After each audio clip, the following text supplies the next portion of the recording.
तो मैं Karachi press club के अपने तमाम सहाफ़ी भाइयों, अपनी बहनों, कैमरामैन हजरात का शुक्रगुज़ार हूँ कि शॉर्ट नोटिस पर आपने हमें यहाँ टाइम दिया और यकीनन सूरत हाल आपके सामने है। मुल्क की सियासी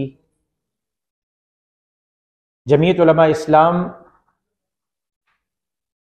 तकरीबन कोई 18 साल से पाकिस्तान के अंदर सियासत के नाम पर दहशतगर्दी करने वाले इमरान अहमद खान नियाजी के खिलाफ नजरियात के बुनियाद पर बरसरे पेकार रही है। आप कराची के सहाफ़ी गवाह हैं कि जब 2012 में इमरान अहमद खान नियाजी ने मज़ार कायद कराची पर जलसा किया और उसने सबसे बड़ा जलसा करने का दावा किया, तो उसके मुकाबले में 2012 में उससे बड़ा जलसा मज़ार कायद पर जमीयत उलमा इस्लाम ने कर दिखाया।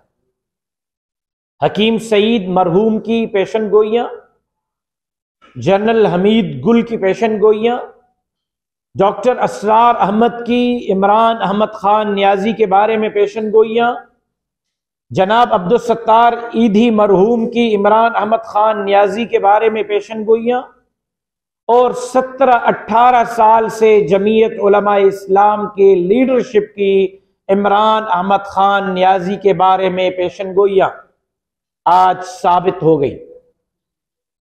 जिन जिन को ये चोर कहता रहा, डाकू कहता रहा, चोर और डाकू कहकर आवाम को अपनी जानिब मुतवज्जे करता रहा, 14 अगस्त 1947 से 25 जुलाई 2018 तक इमरान अहमद खान नियाजी के हुकूमत आने तक पाकिस्तान के कर्जे का हुजूम 25,000 अरब डॉलर रहा, जिसमें एटम बम भी बने, मोटरवेज भी बने, हाईवेज भी बने, जिसमें मुल्क ने तरक्की भी की, जिसमें मुल्क के अंदर लाखों लोगों को रोजगार भी मिला, और जिसने कहा था कि मैं कशकोल तोड़ दूंगा, कर्जा नहीं लूंगा, जिसने कहा था कि 1 करोड़ नौकरियां दूंगा, 50 लाख घर दूंगा, जब वो इक्तदार में आया 3.5 साल इक्तदार में रहा, 50 लाख नौकरियां तो 50 लाख घर तो अपनी जगह, 1 करोड़ नौकरियां तो अपनी जगह, बाहर से पैसे का आना तो अपनी जगह, कशकोल को तोड़ना तो अपनी जगह, पाकिस्तान का कर्जा 52,000 अरब डॉलर से तजावुज कर गया। पाकिस्तान के तारीख में पहली मर्तबा स्टेट बैंक अमेरिका के पास, IMF के पास गिरवी रखा गया, तहरीरी मुआहिदा किया गया IMF के साथ इमरान अहमद खान नियाजी की जानिब से कि कोई दोस्त मुल्क पाकिस्तान के साथ उस वक्त तक इमदाद नहीं कर सकेगा, कर्जा नहीं दे सकेगा जब तक IMF इजाजत नहीं देगा। फिर यह भी तय किया गया कि पेट्रोल और गैस, बिजली की कीमतें भी IMF तय करेगा। फिर यह भी तय किया गया कि सीपेक, जो पाकिस्तान और चाइना की माशी दोस्ती का मजहर और नजीर था, जिससे पाकिस्तान की मईशत 2013 से 2018 तक एशिया के सुपर ममालिक की तरफ बढ़ने लगी थी, उस सीपेक को भी इमरान अहमद खान नियाजी के दौरे हुकूमत में रोल बैक किया गया, सीपेक को बंद किया गया, और फिर अंडे, कट्टे, मुर्गियां, लंगर खाने, सुकून सिर्फ कब्र का फलसफा लेकर अमेरिका की साजिश के खत से लेकर अब पांव पड़ने तक का मामला कौम के सामने है। कहा मैं बहादुर हूं, और अजीब बहादुर है। पाकिस्तान के अंदर लीडर फांसी पर चढ़ गए, पाकिस्तान के अंदर लीडरों ने 10-10 माह जेलें काटी। मेरे कायद मौलाना फजलुर रहमान साहब ने अपने बचपन के जिंदगी में महीनों के महीने सियासी तहरीकात में जेलें काटी।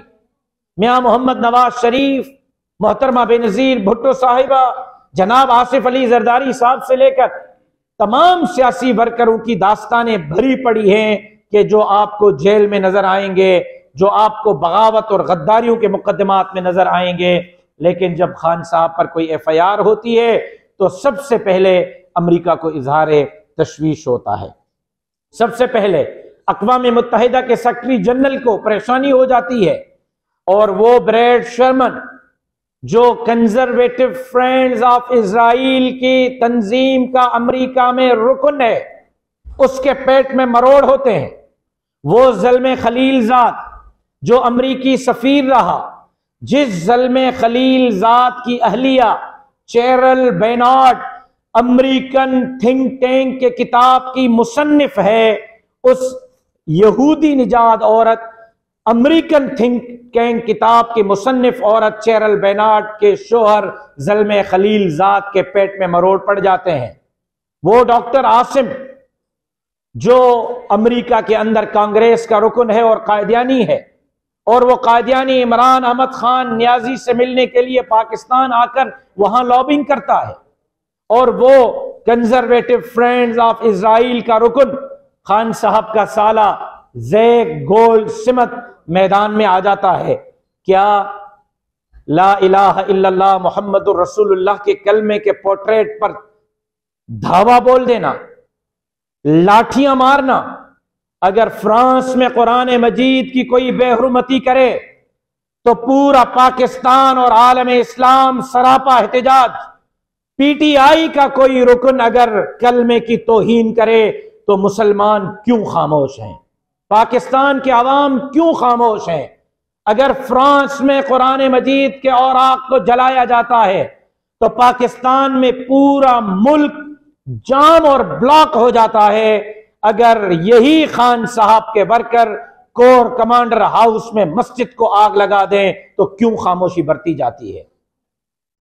क्या इसराइल हिंदुस्तान से पैसे नहीं लिए गए? इलेक्शन कमीशन का रिकॉर्ड आपके सामने है।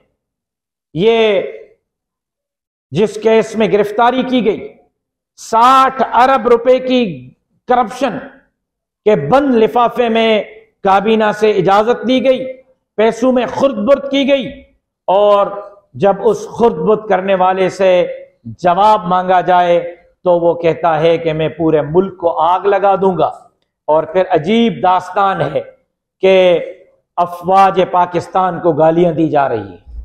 खान साहब खुद ट्वीट कर रहे हैं, फौज के से नजरियाती इख्तिलाफ सबसे ज्यादा जमीयत उलमा इस्लाम ने रखा है। जमीयत उलमा इस्लाम से ज्यादा नजरियाती इख्तिलाफ इदारों का किससे हो सकता है?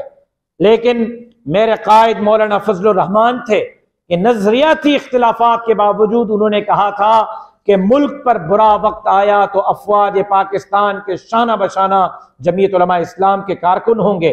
मैं पूछना चाहता हूं कि हमारी अगर फौज नहीं होगी, अगर मुल्क की सरहदात की मुहाफिज फौज नहीं होगी, तो क्या अफगानिस्तान की तरह फिर नेटो की फोर्सेस होगी? क्या इराक की तरह हालात बना के फिर अमेरिका के फोर्सेस को दावत दी जा रही है? क्या चचीनिया, बोस्निया, इराक, शाम, फलस्तीन, अलजायर तमाम सूरत हाल आपके सामने हैं। जब उन ममालिक की फौज नहीं रही तो दूसरी फौज आई है। कहीं ये नजीर नहीं मिलती कि फौज नहीं रही तो अवाम रहा, नहीं बाहर से फौज आई है। अगर पाकिस्तान की फौज नहीं रहती तो क्या फिर खान साहब के इन तमाशों पर हिंदुस्तान में जो जश्न मनाए गए हैं, इसराइल में जो जश्न मनाए जा रहे हैं, क्या उनके फौजियों के लिए पाकिस्तान में रास्ता हमवार किया जा रहा है? कोर कमांडर हाउस पर धावा बोलना, JHQ पर धावा बोलना, सिर्फ इसलिए कि मैं कचरा आपने पाला था तो अब इस कचरे की मजीद सफाई करो। और कितना कचरा पालेंगे? अगर हाफिज आसिम मुनीर साहब कचरा साफ कर रहे हैं तो घबराएं नहीं। मैं हाफिज आसिम मुनीर साहब को कहना चाहता हूं, DG ISI और अफवाज पाकिस्तान के एक एक फर्द को कहना चाहता हूं कि पाकिस्तान के लिए, आइन के लिए, पाकिस्तान के सरहदात के लिए, मुल्क के अवाम के लिए जमीयत उलमा इस्लाम का एक एक कारकुन अफवाज पाकिस्तान के शाना बशाना खड़ा है। लेकिन हैरत की बात है कि mother of the law, mother in the law का सबूत दे रही है। जहां से इंसाफ के तकाजे मिलने थे, आप सहाफी भाई मुझे जरा बता दें, पूरी कौम जो देख रही है वो मेरी जरा मुआवनत कर ले। कहा गया है कि फलां तारीख तक खान साहब को किसी भी एलानिया गैर एलानिया जाहिर या पोशीदा FIR में गिरफ्तार नहीं किया जाएगा। इसका मतलब यह कि वो आज उठकर किसी सियासतदान का कत्ल करेगा भी तो खान साहब को गिरफ्तार नहीं किया जाएगा।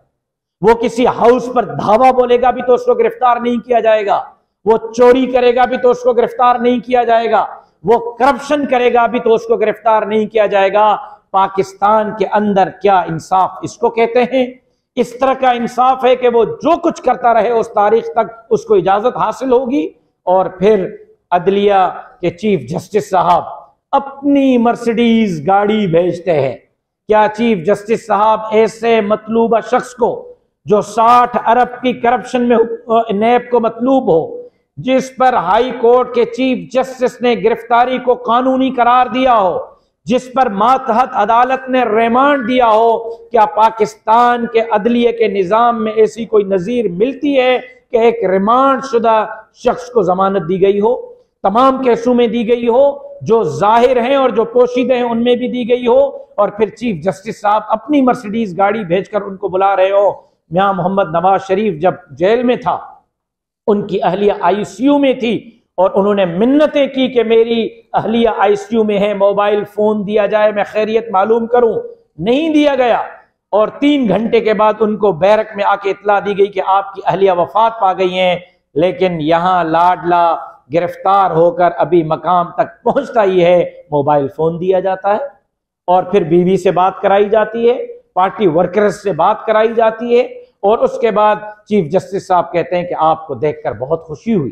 क्या ऐसे किसी मुजरिम को जो हुकूमत को करप्शन में मतलूब हो, जो अफवाज पाकिस्तान पर हमलों में मतलूब हो, जो स्टेट बैंक गिरवी रखने में मतलूब हो, जो मुल्क का दिवालिया निकालने में मतलूब हो, जो इसराइल और हिंदुस्तान और अमेरिका से पैसे लेने फॉरेन फंडिंग केस में मतलूब हो, जो नाजायज औलाद के केस में अदालत को मतलूब हो, क्या ऐसे किसी और शख्स को भी चीफ जस्टिस साहब अपनी अदालत में देखकर फरमाएंगे कि आपको देखकर खुशी हुई है? मैं समझता हूं कि अदलिया के तौकीर को मिसमार कर दिया गया है।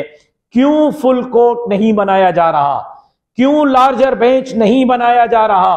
पूरी कौम एतराज कर रही है, पार्लियामेंट एतराज कर रही है, नेशनल असेंबली ने, सेनेट ने, कैबिनेट ने आपके फैसलों पर अदम एतमाद का इजहार किया है, लेकिन हर फैसला आपने करना है। इसका मतलब यह है कि आप इंसाफ नहीं कर रहे, आप इंसाफ के कत्ले आम के लिए बैठे हुए हैं। उस हवाले से PDM ने परसों बरोज़ पीर को इस्लामाबाद पहुंचने का हुक्म दिया है। आज जमीयत उलमा इस्लाम सूबे सिंध की मजलिस आमला का इजलास यहाँ कराची में मुनक्किद हुआ, जिसमें जनाब असलम गौरी साहब, मौलाना मोहम्मद गयास साहब, मौलाना समीउल हक सवाती साहब, मौलाना अमीनुल्लाह साहब और दीगर हमारे अहदेदारान और जिम्मेदारान ने शिरकत की। जमीयत उलमा इस्लाम सूबा सिंध इस्लामाबाद के एहतजाजी सुप्रीम कोर्ट के बाहर धरने में भरपूर शिरकत का उसूली फैसला कर चुकी है। 1 लाख से जायद कारकुन सिंध से कल इस्लामाबाद के लिए रवाना होंगे। कल सुबह 10 बजे कराची टूल प्लाजा से काफिला रवाना होगा और वो जामशोरो, मेहरान यूनिवर्सिटी और सिंध यूनिवर्सिटी से होता हुआ बरास्ता सन और आमरी के काजी अहमद की तरफ जाएगा। काजी अहमद से मोरो, मोरो से नौशेर फेरोज, खैरपुर और सक्खर से मोटरवे पे, और असर की नमाज पर सक्खर मोटरवे इंटरचेंज पर पूरे सूबे सिंध के 30 अजला के काफिले जमा होंगे और असर की नमाज कल बरोज इतवार असर की नमाज मोटरवे इंटरचेंज सक्खर पर अदा की जाएगी और असर की नमाज के बाद पूरे सूबे सिंध का काफिला मोटरवे के रास्ते इस्लामाबाद रवाना होगा और बरोज पीर सुबह 7 बजे इंशाअल्लाह काफिला सुप्रीम कोर्ट के प्रेमिसेस में पहुंचेगा। हमारे 15 मिलियन मार्च आपके सामने हैं, हमारे इस्लामाबाद के लॉन्ग मार्च आपके सामने हैं। एक दरख्त का पत्ता भी नहीं टूटा। इंशाअल्लाह कल जाने वाला कारवां भी पुरअमन रहेगा, मुल्क की भी हिफाजत करेंगे, मुल्क के सरकारी अमलाक की भी हिफाजत करेंगे, अवाम के जान और माल की भी हिफाजत करेंगे और सुप्रीम कोर्ट पहुंचकर चीफ जस्टिस साहब को बताएंगे कि अवाम ये है जो आपसे इंसाफ का मुतालबा कर रहा है। अगर इस दौरान कोई शरपसंदी का वाकया होता है, कोई शिद्दत पसंदी का वाकया होता है, कोई बलवाई, इमरान अहमद खान नियाजी के जमात के बलवाई धावा बोलते हैं तो शिद्दत से जवाब दिया जाएगा। लेकिन अगर रास्ते में कोई तोड़ फोड़ होती है, जलाओ घेराव होता है, तो पीडीएम या जमीयत उलमा इस्लाम का उससे कोई ताल्लुक नहीं होगा। हम समझेंगे कि फिर तहरीक इंसाफ के गुंडे इस धरने में शरीक होकर इस धरने को इस तरह का इंतशार फैलाकर खराब करने की कोशिश कर रहे हैं, जिनको भी सख्ती से निमटा जाएगा और रोका जाएगा। एक मरतबा फिर आप दोस्तों का बहुत बहुत शुक्रिया। कोई सवाल हो तो मैं हाजिर हूं।